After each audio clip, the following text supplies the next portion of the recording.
Hello, how you doing? There is no such thing as a spirit of gluttony. There are a couple of YouTubers who are talking about the spirit of gluttony. There is no such thing as a spirit of gluttony. Why? Because it takes away your responsibility. You could be a glutton for a lot of things. You could be a glutton for money, which is greed. You could be a glutton for sex, which is a sex addict. You could be a glutton for drugs and alcohol, which is a drug addict and an alcoholic. So you could be gluttonous for a lot of things, not just food. I have never seen a spirit of gluttony cast out. Not even among the most anointed pastors and evangelists and teachers. I've never heard of a spirit of gluttony being cast out. I did see one where this woman had an issue with food, and Jesus came and squashed her stomach. Now she could have had some type of chemical imbalance in her stomach. I've never heard of a spirit of gluttony being cast out. I remember I had this friend who was into health food. I told her, I said, I've never seen a spirit of gluttony being cast out. She said, people just want to be a pig. I think that is the bottom line. But we have to ask ourselves, why do we want to be a pig? Why do we overeat? We have to ask ourselves. We have to look at that person in the mirror. And if you read the whole book of Titus, okay, what Titus says, not greedy. Don't be greedy. Don't be greedy for food or money or anything else. He said, be sober, be temperate. What's temperate? You just eat a little bit. Moderation. He said, deny ungodliness. Overeating is ungodliness. Eating more than your body needs or more than you eat, more than you need is ungodliness. He said, deny ungodliness. A fasted life is, Jesus said, is you never eat as much as you want. Because your flesh is going to tell you to eat 3 pieces of chicken. Okay? You have to deny your flesh. See, your body is unique, more unique than anyone else's. That's why you have whatever diet works for anybody else may not work for you. A lot of people, see, that's what the advertising says. I ate keto for 30 days and I've lost 30 pounds. But see, that may not work for your body type. It may not work at all, okay? So you have to find a way of eating that's suitable for your body. Now, see, I see gluttony all around me. I see these restaurants, super loaded pizzas, loaded burritos, loaded sweet potatoes. There's gluttony all around us. Loaded barbecue. I see that all around, all over YouTube. I think when you're a child and a young adult from ages, I say 5 to 21, you're a young child to a young adult, you eat basically as a response to whatever stimuli is going on in your house. I'm a victim of extreme child abuse, so I ate in response to my childhood because there was never any food in the house, and plus I was an abused child. There was never any food in the house. I know we ate this free school lunch, but that doesn't count. I mean, I left home at 17, so I figured that's a 17-year fast that I would on. Probably broke a record, y'all. Okay, so I was on a 17-year fast. And since I'm from Appalachia, I used to go to the woods and get wild fruit. I knew where the apple trees were. I knew where the cherry trees were. I knew where to get some berries. We didn't go in anyone's yard. We just went into public spaces, I used to went to the woods to get the wild fruit. I knew where it was too. So that is a form of child abuse when you don't have adequate food for your child. There was never any food in the house. From I left home at 17, there's never, from the time I was born to 17, there's never any food in the house, okay? So I was eating so when I got grown, over 18, and I could afford to buy my own food, I bought my own food. I sampled this. I know what lasagna tastes like, hamburgers, cheese pizza, submarines. Okay, I could afford it, so I bought it. So now I know what it tastes like. Because there was never any food in the house, ever. Okay. See now, what I do now is I ask myself, is this food good for me? Do I need to eat a chili dog? The bun ain't no good. It's not even nutritious. The chili is not nutritious because it has relish in it, corn syrup, etc. So that's not any. So no, I'm not going to eat the chili dog. Is the loaded pizza good for me? No. It's too harsh on my stomach, too much cheese, make my cholesterol levels go up. So that's what I do with my food. I ask myself, is this good for my body?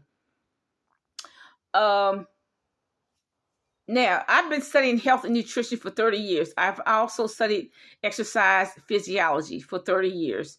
So I have a good idea what I should eat and what I should not eat. I don't eat liver and onions because I don't like liver and onions anyway. Okay. Um, See, we are highly disturbed individuals. I submit to you that most of the people who are 600 pounds, I submit to you that probably all of them have had some type of some type of child abuse. I don't know what. And all these people who are eating these mukbangs and getting fatter by the day, um, I submit to you that some of them have been abused to some degree.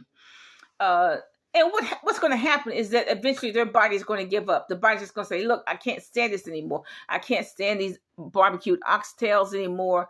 Bye. That's what's going to happen. They're either going to have a stroke or their body's going to just go. I do know some people that they were overeaters their whole life and they died. Some died very young. Some died in 50s. Some died in the 60s. But they were overeaters their whole life. Heart disease, I guess. It's not. There was one man that he died young. He was so big, he looked like he was pregnant.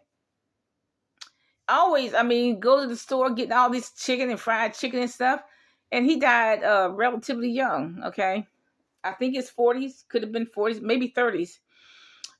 See, we're highly disturbed individuals.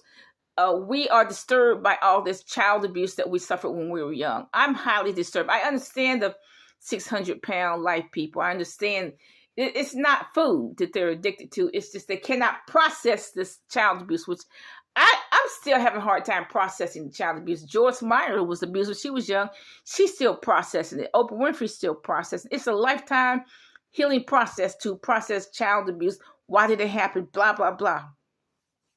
So I can relate to being a highly disturbed individuals. I know this. I'm just as disturbed as a 600-pound person. I'm just as disturbed as these people who have these mukbangs.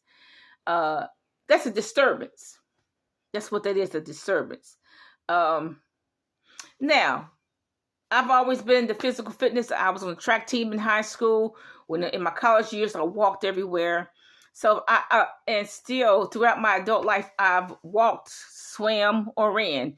Now I don't do that much anymore because I'm just getting up in age. I only walk small spaces. Okay, that's it. Okay. No, I don't eat a cake hardly at all because it causes my sugar levels to elevate, and that guy spends 6 months getting it down. Besides that, too much sugar will cause me to lose my eyesight. I need my eyesight in my old age. So I just don't hardly eat sugar. Cakes. And like I said, I've been studying exercise and food for 30 years. And so I have a good idea what foods I should eat and should not eat. I'm suggesting that you find a weight that you're comfortable with. Maybe you're not comfortable with 103 pounds. You're more comfortable with 158 or something like that. But find a weight that you're comfortable with. You don't have to worry about other people's opinion of you. Don't worry about it. If people don't like your body, you know, you can tell them off. You could do that. I do suggest that if you have a weight issue, that you start on the walking. Just walk, okay? Walk for 20 minutes, then maybe increase to 30 an hour or so on. I can walk for a good 2 hours if I want to. It's just that since I've had my surgery, I haven't walked hardly at all. Don't walk long distances anymore. I only walk short distances. But I suggest if you're more than you think you should be, I suggest you just start walking. That will relieve some of that stress. And because you're walking, you will have to go to sleep because your body says, I need to rest. You only need, just from my study of food, you only need about 200 calories a day to stay alive. In the third world, they eat less than that. Plus, they walk everywhere to get a bucket of water, to get rice, etc. So you need even less calories than that. Okay? Because third world, they do fine on less than 200 calories a day. I do not suggest you eat cursed food. Like that Monster drink is a cursed food. I mean, the name says it's a cursed food, Monster drink. So you drink that, you tell what kind of monsters you're putting in your stomach. Okay. There's a lot of cursed food in the supermarket. I've seen devil chips. I've seen voodoo chips, voodoo fries, devil wine, all this other stuff. There's a lot of that cursed food. And if you drink or eat that stuff, there's no telling what kind of something you getting from the enemy. You kind of sicknesses or diseases or whatever you get from the enemy. You eat that cursed food. A lot of people curse their own food. They'll say, okay, we're going to cook this B. They call food a B. We're going to cook this DB. Okay. Now, see, that's cursed food. They cursing the food. B, calling potato salad B. I'm not going to eat it. Okay, that's cursed food. I did not eat food from people who have long fingernails because those things cannot get clean. Okay.